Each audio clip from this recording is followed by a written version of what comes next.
Eu sou um apaixonado pela biografia do apóstolo Paulo, pelas epístolas do apóstolo Paulo, e esses dias eu venho ministrando sobre Paulo e Timóteo, e eu já falei alguma coisa das outras vezes aqui, mas eu quero ser um pouco mais minucioso e abrangente.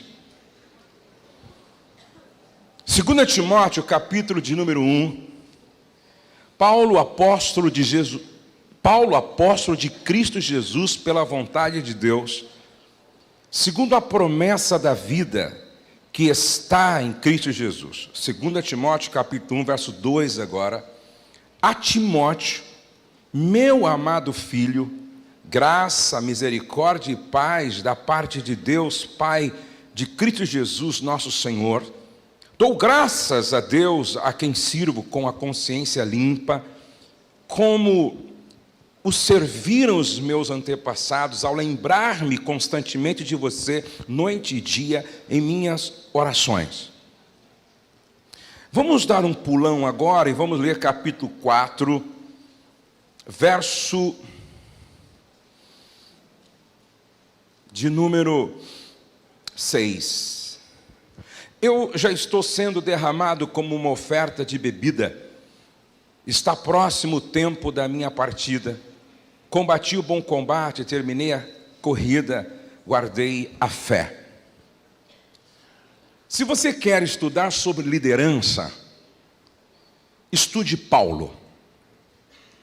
E existem algumas razões porque Paulo é um líder cuja liderança inspira. Primeiro, porque sua liderança não morreu com a sua morte. Líderes autênticos, a sua liderança não morre com a sua morte. Preste atenção que a semelhança de Abel, Paulo, mesmo depois de morto, ainda fala. Paulo, sem dúvida alguma, é o segundo maior homem do Novo Testamento. Primeiro, como homem, Jesus. Segundo, o apóstolo Paulo. Paulo escreveu a maior parte do Novo Testamento. Não foi por acaso que Deus escolheu a mente de Paulo para revelar o conteúdo doutrinário do Evangelho. Paulo, se existisse hoje, ele seria poliglota, ele seria doutor em teologia, ele seria ouvido e respeitado nas maiores e mais respeitadas universidades do planeta. Não é por acaso que quando Paulo falava, ele impressionava reis e rainhas. Paulo foi um exímio comunicador. Ele não tinha a eloquência de Apolo, mas ele era profundo e poderoso na palavra. E ele não era um exímio comunicador apenas quando falava. Ele era um excelente escritor. Ele escreveu muitas cartas. Dentre todas, algumas ficaram registradas e inseridas no cânon sagrado. Agora, para você entender as epístolas de Paulo, você precisa ler um pouquinho da história que está por detrás do texto. Você só vai entender a carta de Paulo aos Filipenses se você conhecer um pouco sobre a história da cidade, a geografia. Aí você começa a entender o porquê Paulo escreve como escreveu. E para você entender 2 Timóteo, você precisa entender primeiro que é a carta mais pessoal dentre todas as epístolas. Paulo escreveu 3 epístolas pastorais: 1 Timóteo, 2 Timóteo e Tito. E esta carta é considerada um testamento. Um testamento. E você só vai entender esta carta quando você compreender um pouco em que contexto histórico, em que momento ela foi escrita. A primeira carta que Paulo escreve é aos Gálatas, aos Tessalonicenses. São as primeiras cartas de Paulo, que ele escreveu mais ou menos no ano 50, numa condição muito mais favorável do que esta que ele escreveu.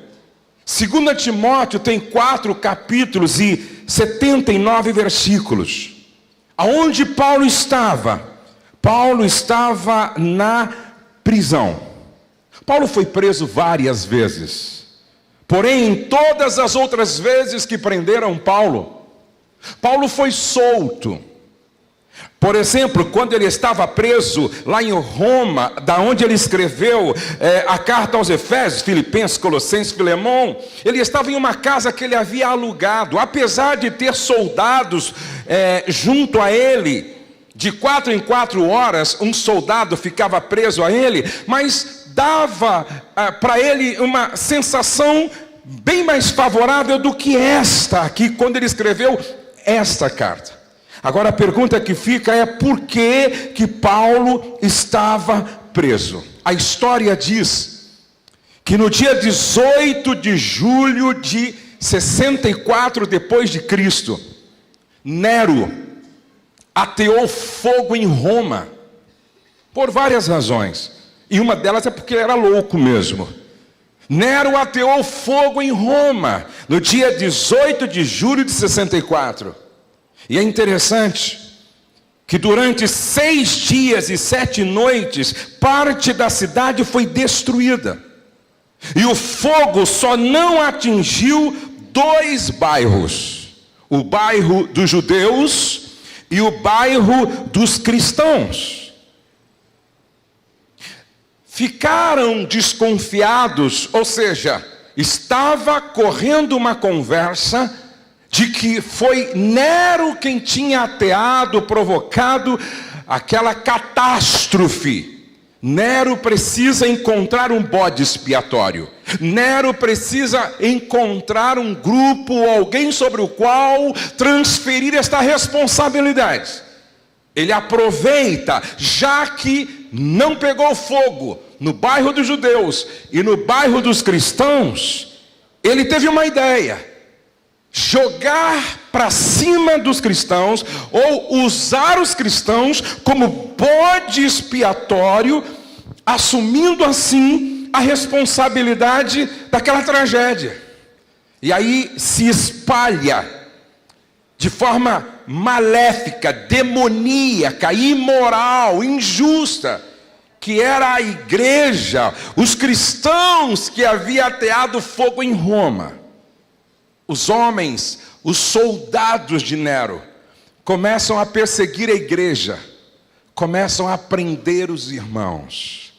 E aí, lá no Coliseu de Roma, muitos irmãos eram jogados no dia do show, na arena, para que fossem comidos por feras famintas.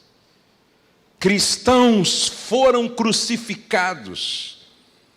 Diz a história que Nero era tão perverso, tão monstruoso, que ele mandava pendurar os irmãos em estacas ao redor do seu palácio, no lugar aonde ele jogava, e mandava embeber os corpos com algo inflamável.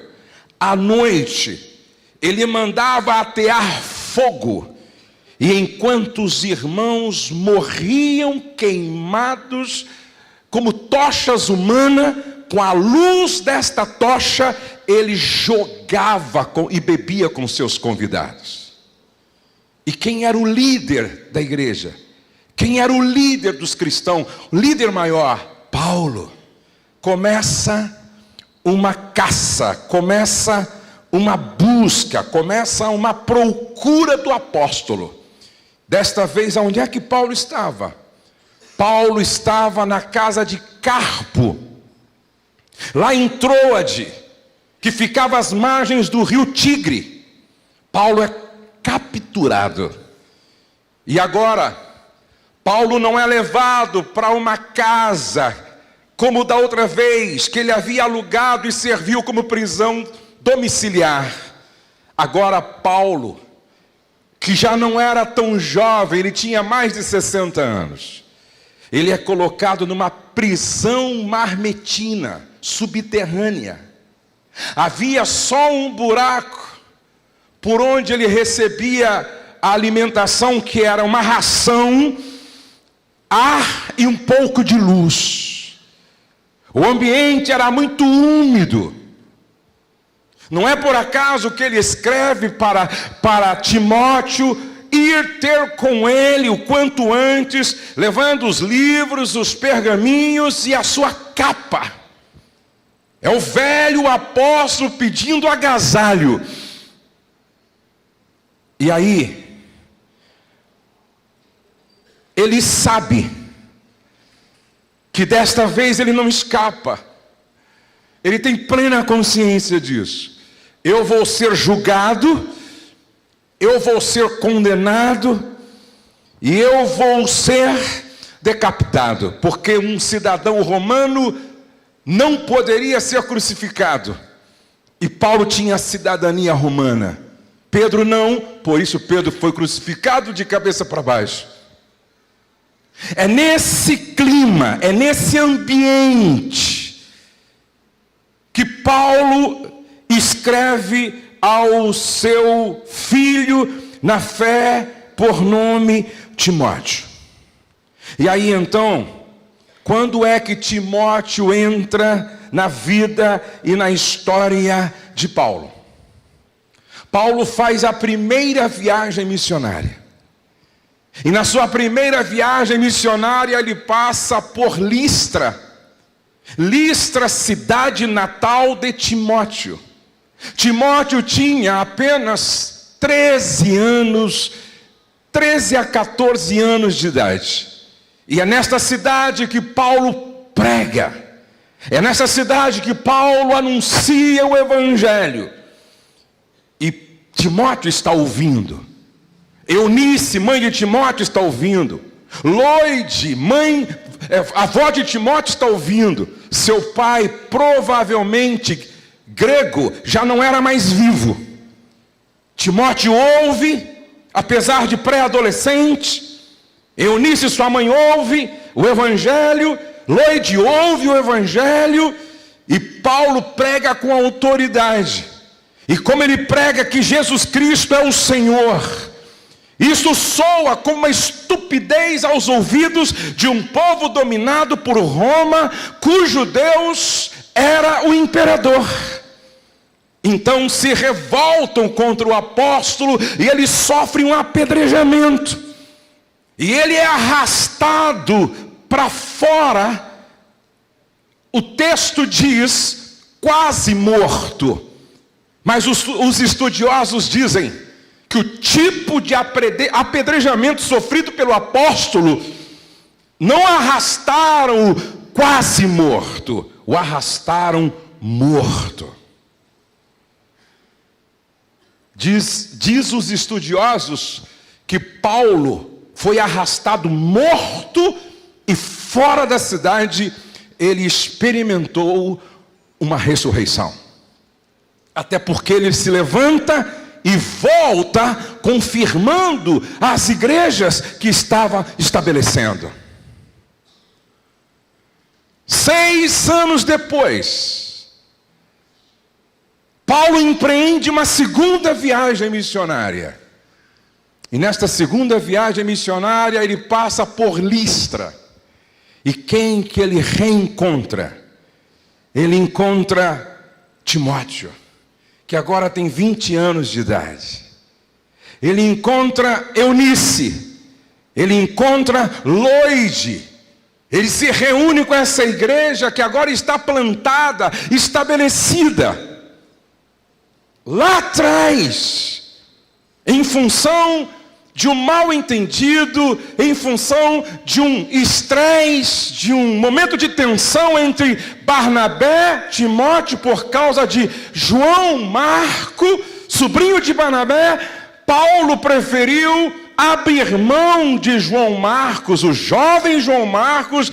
Barnabé não gostou, deixou de acompanhar Paulo, e aí se tem duas frentes missionárias, e agora Paulo sente falta de ter ao seu lado um outro jovem, porque João Marcos já não está mais com ele. E aí Paulo então convida Timóteo para fazer parte da sua equipe missionária. A partir desse momento, isso está no capítulo 16 de Atos dos Apóstolos, a partir desse momento, Timóteo passa a ser discípulo de Paulo. Sabe quanto tempo Paulo treinou Timóteo? Mais ou menos 15 anos. Timóteo significa aquele que honra a Deus. Foi Paulo quem o circuncidou, porque o seu pai era grego, e o fez para que ele tivesse livre acesso aos judeus. Ele era natural de Listra, sua mãe era Eunice, seu avô era Loide. Paulo fez de Timóteo o seu principal cooperador nas missões mais complicadas, no processo de abrir igreja, de estabelecer igrejas, nas missões mais delicadas, Paulo sempre escolhia Timóteo.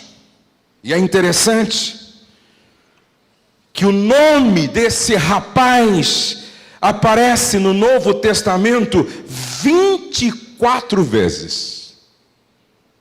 O nome de Timóteo só não aparece na epístola aos Gálatas. Em todas as outras epístolas, o nome de Timóteo está lá. Veja a importância de Timóteo, veja a importância de Timóteo para Paulo. Por isso, quando você lê essa segunda epístola, você deve ler com essa compreensão. São palavras de um pai direcionada a um filho. São palavras de um líder direcionada a um liderado. São palavras de um mestre dirigidas a um discípulo. São palavras de um discipulador ao seu discípulo. São palavras de um mentor para alguém que estava sendo mentoreado. Agora, não é apenas uma carta, é um testamento que revela a passagem de um bastão. Ou seja, Paulo está dizendo para o seu jovem líder em treinamento: eu trouxe até aqui o conteúdo doutrinário do Evangelho. Daqui para frente, Timóteo, vai ser com você. Agora, veja o peso de responsabilidade. O que me chama a atenção é que Timóteo, aos olhos da maioria de nós aqui, seria o menos indicado para dar sequência àquilo que o maior bandeirante do Evangelho começou. Quem está falando com Timóteo é simplesmente o maior bandeirante do Evangelho. Quem está falando com Timóteo é o homem que escreveu Romanos, que é o resumo da doutrina soteriológica, a doutrina da salvação, um dos livros mais profundos do Novo Testamento. Quem está falando com este jovem é o maior plantador de igreja. Quem está falando com Timóteo é aquele que foi treinado para ser doutor da lei, que estudou aos pés de Gamaliel, que conhecia grego, hebraico, aramaico, latim. Quem está falando com esse jovem é um gigante. Agora, por que eu estou dizendo que Timóteo é uma ironia divina? Por que eu estou dizendo que Timóteo é um improvável? Porque na concepção dos bispos daquela época, ele era um menino. Ele não tinha mais do que 30 ou 35 anos. E para ser bispo ordenado, tinha que ter no mínimo 50 anos. Eis a razão porque Paulo escreve em 1 Timóteo: ninguém despreze você por causa da sua juventude, mas seu exemplo dos fiéis. Era um menino, muito jovem. Não bastando isso, Timóteo tinha um problema no estômago. Frequentemente ficava doente, era magro, anêmico, propenso às enfermidades. Não bastando isso, ele era tímido e introvertido. Não era carismático, era acanhado, introvertido. Paulo tem que escrever para ele: Timóteo, Deus não nos deu um espírito de medo e de covardia, mas de poder, de moderação, de amor.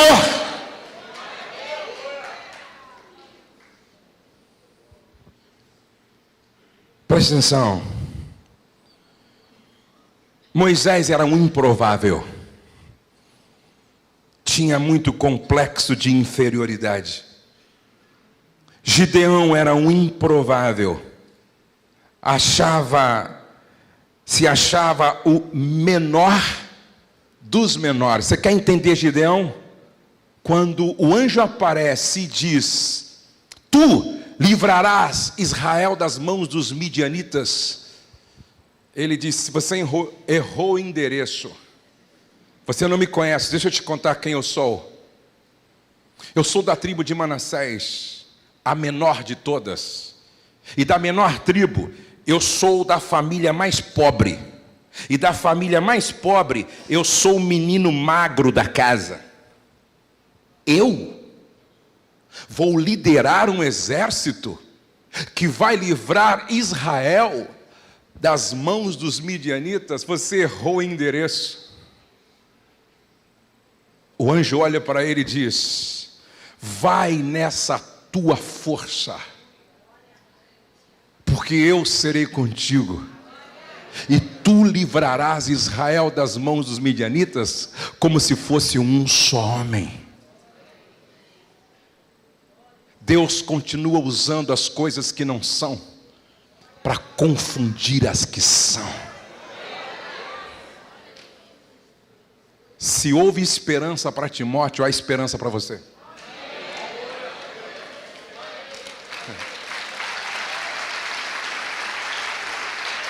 Se Deus colocou Timóteo para dar continuidade ao que Paulo havia começado, Deus pode escolher você. Agora preste atenção. Vamos aprender algumas lições. Suponhamos que Paulo estivesse aqui. E nós pedíssemos para ele alguns conselhos, para que nós pudéssemos chegar aonde ele chegou e terminar como ele terminou. O que Paulo diria? Primeiro, Paulo diria para nós o seguinte: não abra mão de um pai espiritual e ministerial. A Timóteo, meu amado filho. Presta atenção. A Timóteo, meu amado filho. Desenvolva um relacionamento íntimo com alguém que seja o teu pai espiritual espiritual e ministerial. E eu disse relacionamento íntimo, porque quem circuncidou Timóteo foi Paulo. E para colocar as mãos nos órgãos genitais e fazer todo o processo cirúrgico, circuncidando-o, é preciso de intimidade. Só com quem a gente tem um relacionamento paternal é que permitimos tocar em áreas que não deixamos ninguém mais tocar espiritualmente e emocionalmente. Ah, Timóteo, meu amado filho, dou graças a Deus a quem sirvo com a consciência limpa, como o serviram os meus antepassados, ao lembrar-me constantemente de você, noite e dia em minhas orações. E aí então, Paulo continua: lembro-me das suas lágrimas e desejo muito vê-lo, para que a minha alegria seja completa. Recordo-me da sua fé não fingida. Paulo diria para mim e diria para você: não seja um blefe na casa de Deus. Não seja não viva escondido atrás de uma fachada. Ele diz para Timóteo, e no original esse é o sentido: recordo-me da sua fé não fingida. Fingimento no grego é hipocrisia. O que Paulo está dizendo para o seu filho na fé é exatamente isso: você não é um ator. Você não é um blefe. Você não é uma mentira. Você não vive representando. Você não é um camaleão que, de acordo com o ambiente, muda de cor. No púlpito você é um, em casa você é outro, na rua você é outro, no trabalho você é outro, quando o supervisor está próximo você é um, mas quando você está longe de supervisão você é outro. Paulo está dizendo: não, Timóteo, eu te conheço, eu te acompanho, eu te ouço, você é de verdade.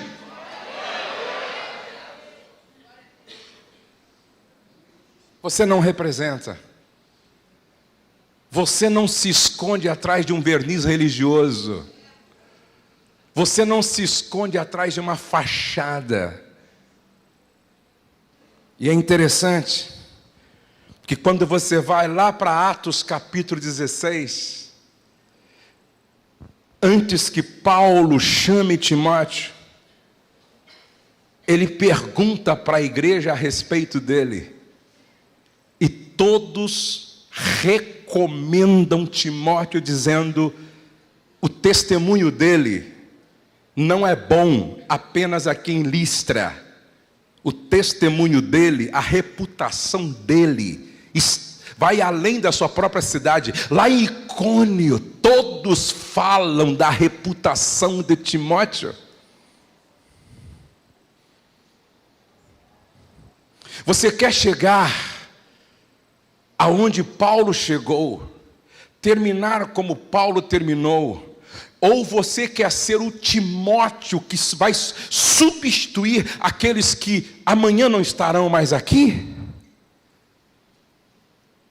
Seja alguém que a igreja recomenda, seja alguém que a família recomenda, seja alguém que os amigos recomendam, seja alguém que o dono da padaria recomenda, seja alguém que o banco recomenda, seja alguém que tenha testemunho daqueles que são de fora.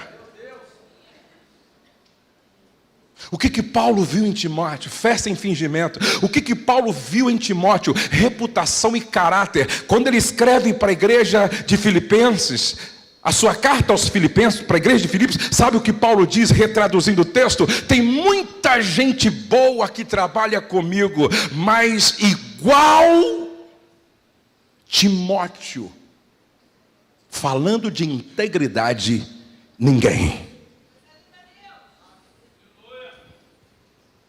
Quando Paulo fala que para ocupar um lugar no presbitério tem que ser irrepreensível. Quando você lê sobre Timóteo, você percebe que ele era um rapaz que não dava motivo para ser repreendido. Paulo diria: não abra mão de paternidade espiritual e ministerial. Paulo diria: viva uma espiritualidade não fingida. Não seja um blefe, não seja um ator, não seja uma representação. Paulo diria: não tenha apenas uma boa reputação, mas tenha boa reputação fundamentada em um bom caráter. Por quê?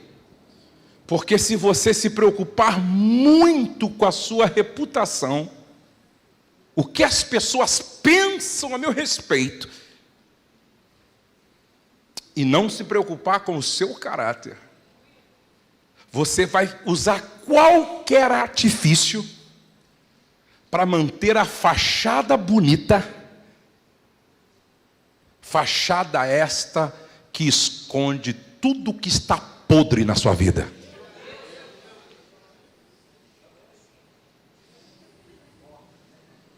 Reputação sem caráter pode ser um sepulcro caiado escondendo morte.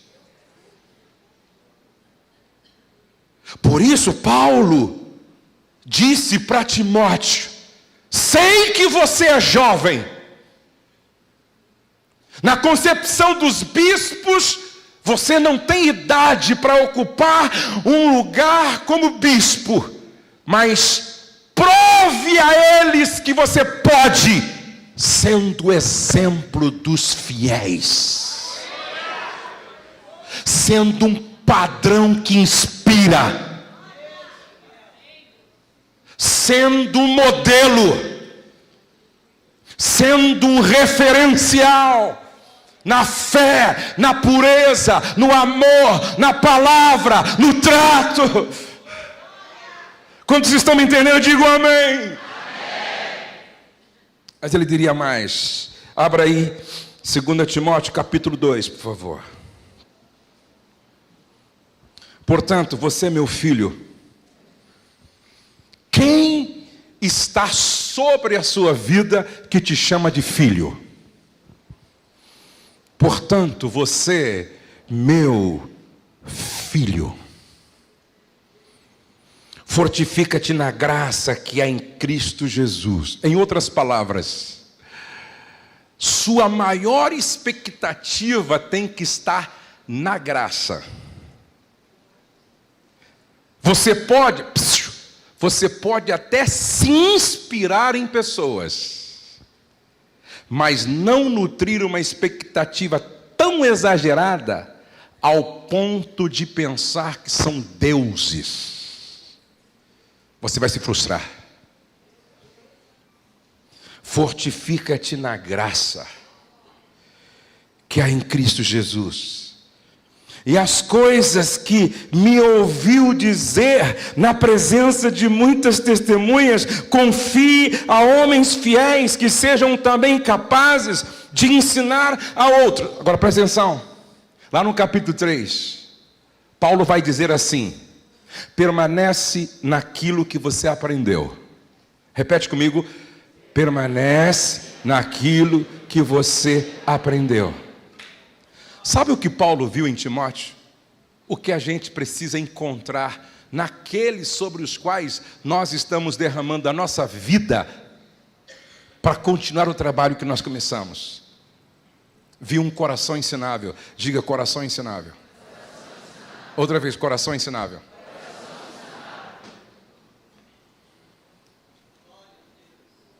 Olhem para cá, porque isso é muito sério.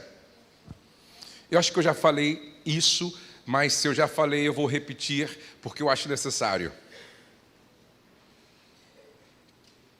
Pessoas que têm um coração ensinável sempre serão discípulos. Um discípulo é aquele que segue aprendendo e que aprende seguindo. Pessoas que não têm um coração ensinável sempre vão ser uma sombra. E qual é a diferença da sombra para com o discípulo? O discípulo segue e aprende, aprende e segue, tendo sol ou sem sol. A sombra só segue e nada aprende, e segue enquanto a noite não vem, porque quando a noite cai, a sombra desaparece.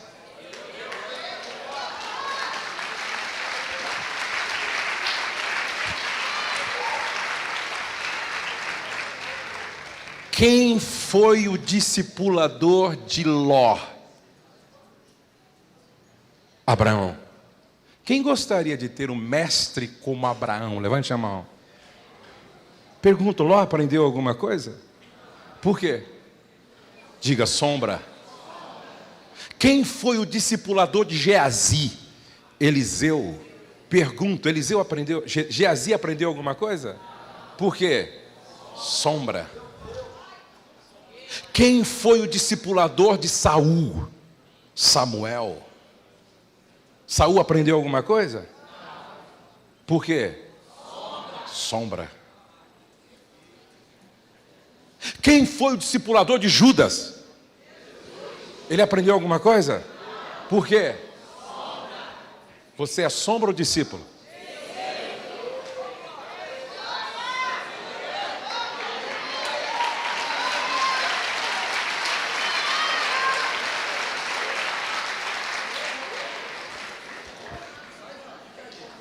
Tem alguns irmãos se comportando de uma forma tão estúpida, se comportando de uma forma tão infantil, se comportando de uma forma tão vergonhosa, que eu fico me perguntando, que Bíblia ele está lendo?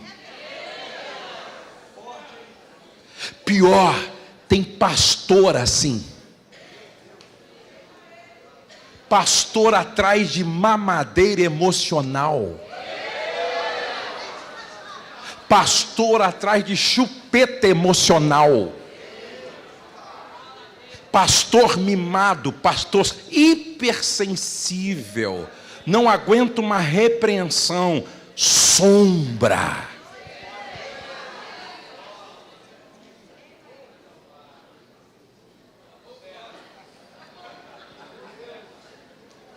Timóteo, permanece naquilo que você aprendeu. Sabe por quê, Timóteo? Porque não pode parar em você, porque aquilo que você aprendeu, você vai passar para homens idôneos e fiéis como você.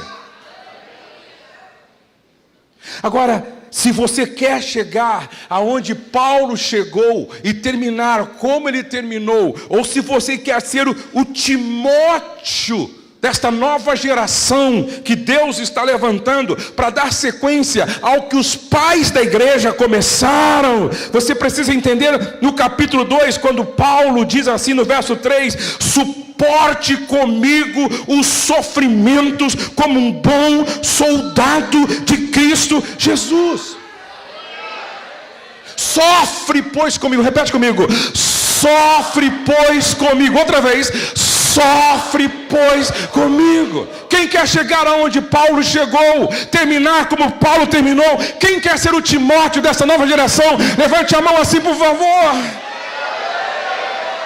Você está pronto para sofrer as implicações de um chamado sério?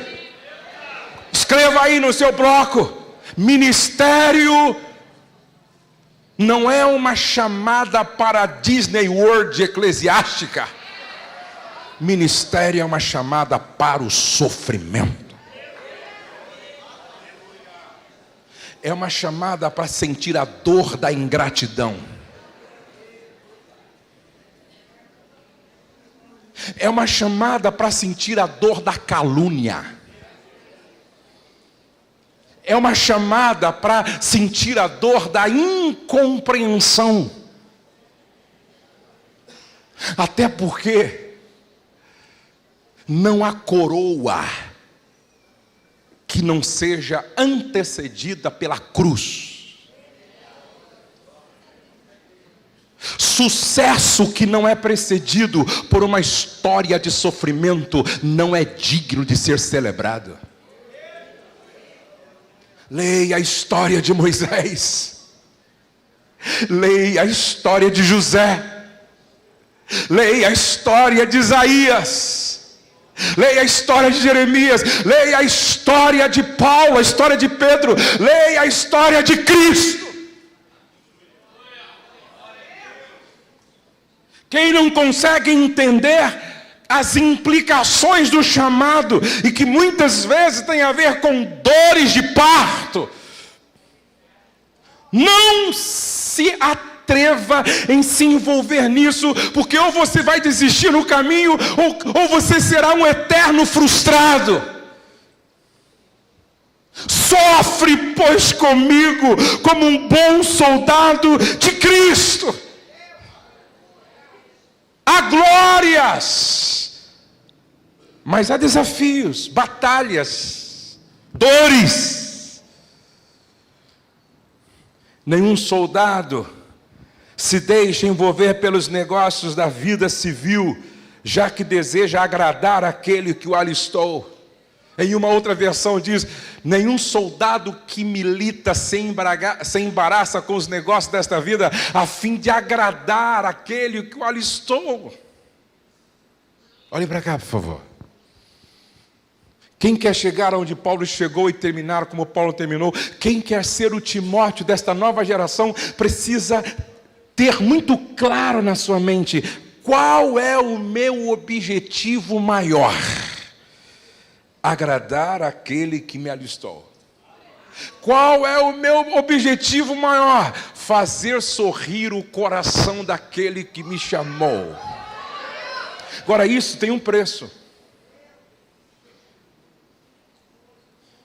Porque agradar aquele que nos alistou implica em desagradar, às vezes, o maior dizimista da igreja. Será que eu mexo com ele ou não? Será que eu falo a verdade para ele ou não? Será que eu aplico a disciplina ou não? Será que eu tiro ele da frente, sabendo que corro o risco de perdê-lo, por ele não entender que Deus precisa ser levado a sério? Paulo continua: procura apresentar-te a Deus aprovado, como obreiro que não tem do que se envergonhar e que maneja bem a palavra da verdade. O que Paulo está dizendo é o seguinte: Timóteo, antes de ser aplaudido pelos homens, seja aprovado por Deus.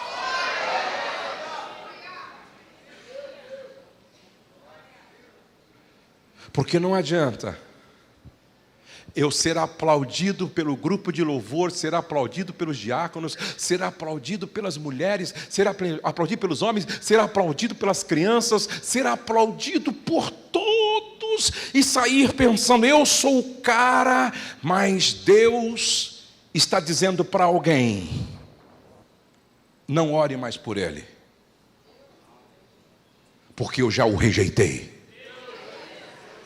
Samuel vai à presença de Deus e diz, Deus, tem misericórdia de Saul como rei, tem misericórdia de Saul como pastor de Israel, tem misericórdia de Saul como líder de Israel. Sabe o que Deus diz para Samuel? Até quando terás dó de Saul quando eu já o rejeitei? E permita ser profeta da verdade, ainda que isto seja doa como uma bezetacil ou um processo cirúrgico nesta tarde, porque eu não vim aqui para afagar o teu ego e alimentar o seu orgulho. Eu sou profeta da palavra. Tem muita gente sendo aplaudido pelos homens e Deus já o rejeitou.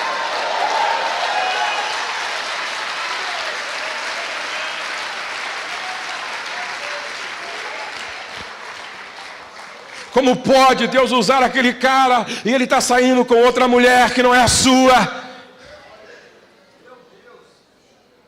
Como pode Deus estar usando aquele cara se eu sei que ele faz coisas ilegais? Não se engane. É um Saul aplaudido pelos homens, rejeitado por Deus. Lá naquele dia, ouvir-se-á, eu repreendi o diabo no teu nome, eu curei no teu nome, eu preguei em teu nome, e este vai ouvir, não te conheço, apartai de mim, maldito, para o fogo eterno.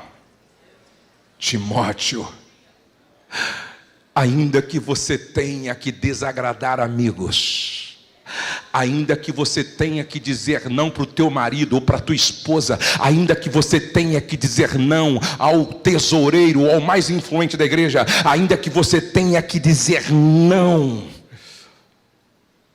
agrade aquele que o alistou. Santificai-vos, porque amanhã o Senhor fará maravilha no meio de vós.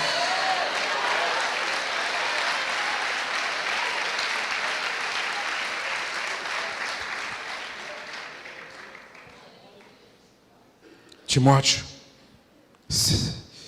nenhum atleta é coroado como vencedor se não competir de acordo com as regras.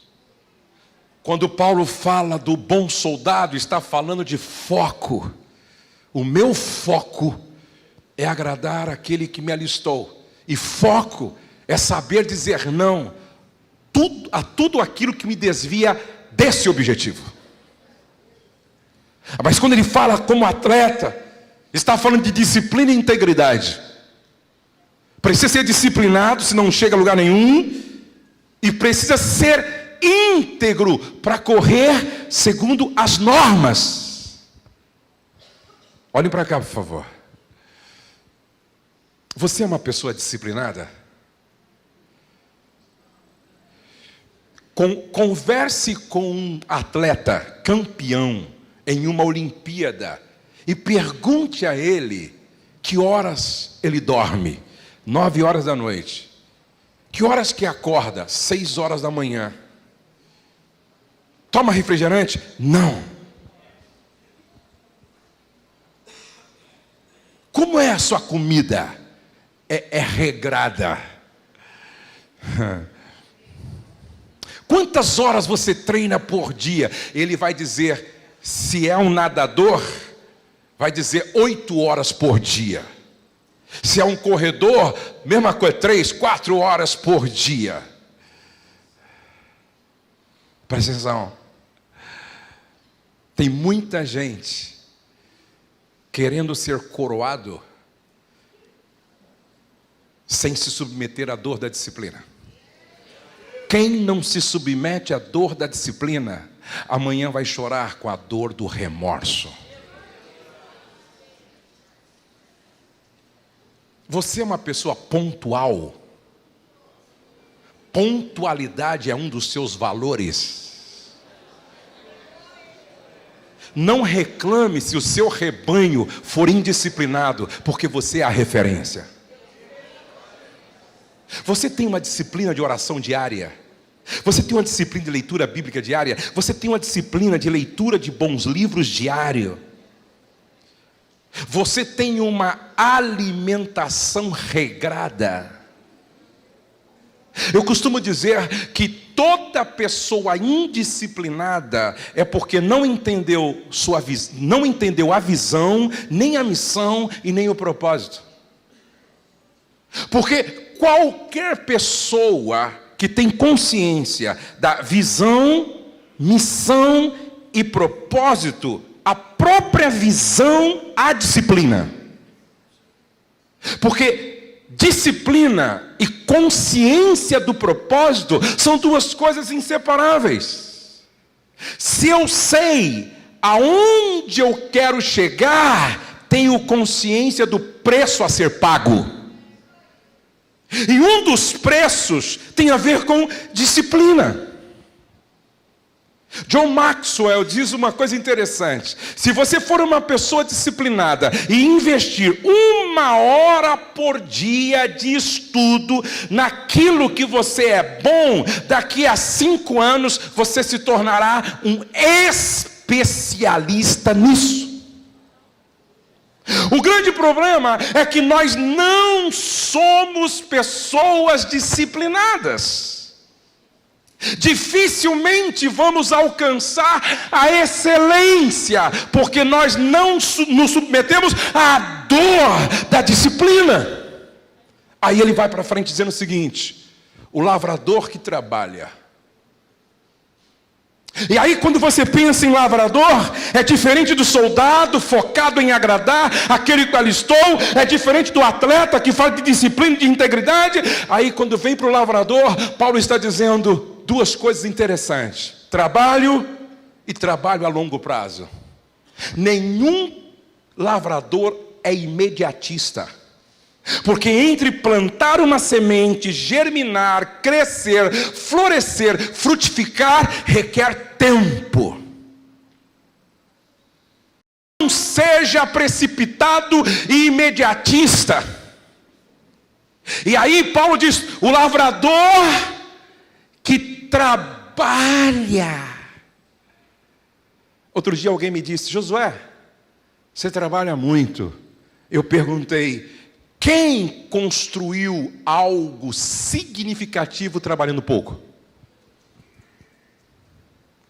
Quem deixou um legado como John Wesley trabalhando pouco? Quem deixou um legado como Charles Finney trabalhando pouco? Quem deixou um legado como Paulo trabalhando pouco? Quem deixou um legado como Jesus trabalhando pouco? Deus não tem compromisso com mentes preguiçosas. Deus não tem compromisso com gente que dorme até às 11 horas todos os dias. E se alguém pergunta para ele: irmão, na rede até agora, querido, estou esperando no Senhor. Não, gente, essa fé é burra.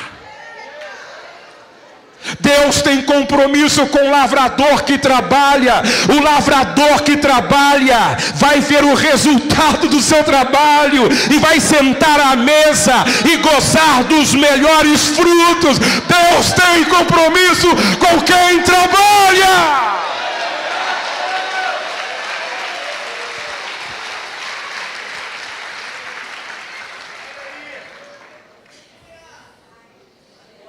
Se vocês me entenderam, digam amém. Amém. Eu vou terminar dizendo o seguinte: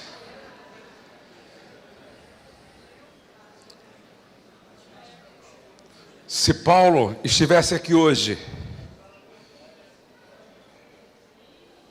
se José estivesse aqui hoje, se Moisés estivesse aqui hoje, e nós fizéssemos para os três uma pergunta: o que nós devemos fazer para chegar aonde vocês chegaram e terminar como vocês terminaram? Os três diriam assim: se vocês querem chegar aonde nós chegamos, passem por onde nós passamos. José diria: eu fui odiado dentro da minha própria casa. Meu pai não compreendeu o meu sonho. Meus irmãos não compreenderam o meu sonho.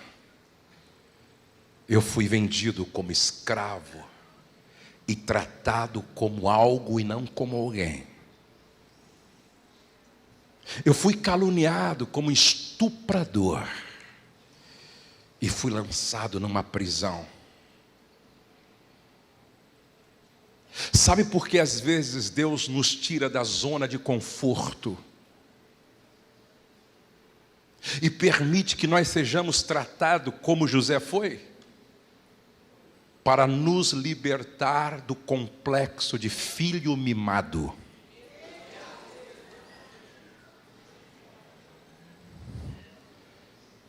Para Deus te levar aonde Ele planejou para você estar, Ele vai ter que te colocar em algumas salas de aula do sofrimento.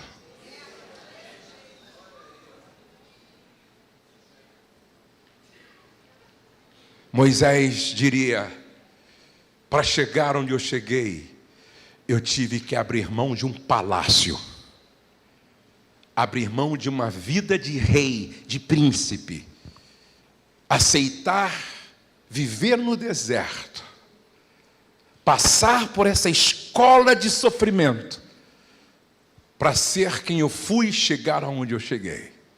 Paulo diria: eu fui apedrejado algumas vezes,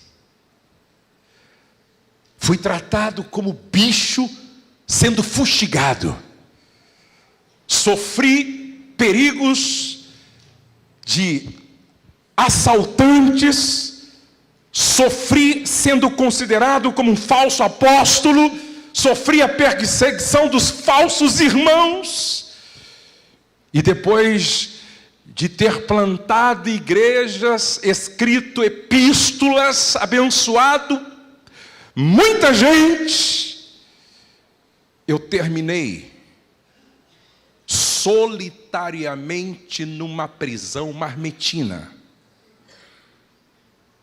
tendo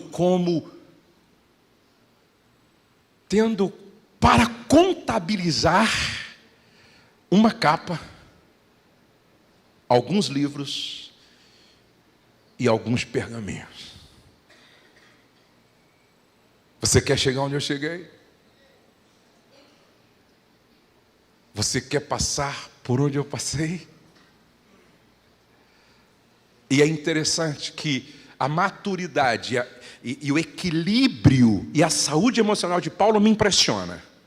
Ele está a alguns metros e algumas horas da sua decapitação. Daqui a pouco chegará na sua célula Paulo de Tarso. Me acompanha. E ele sabe que está indo para o lugar da decapitação. Mas ele escreve assim: o tempo da minha partida é chegado. O combate foi bom. Combati o bom combate. Completei a carreira. E guardei a fé. Denar pacharai ou vacicandenar.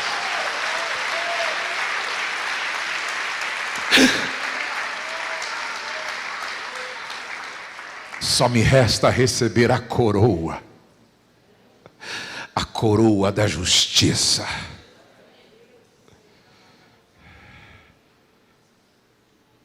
Este é o homem que terminou dizendo: sede os meus imitadores, como eu sou de Cristo Jesus. A minha pergunta é: quantos querem aqui ficar de pé dizendo: Senhor, faz de mim um Timóteo para esta geração. Eu quero seguir os passos do apóstolo Paulo. Xanderai avadai juiou becandenas.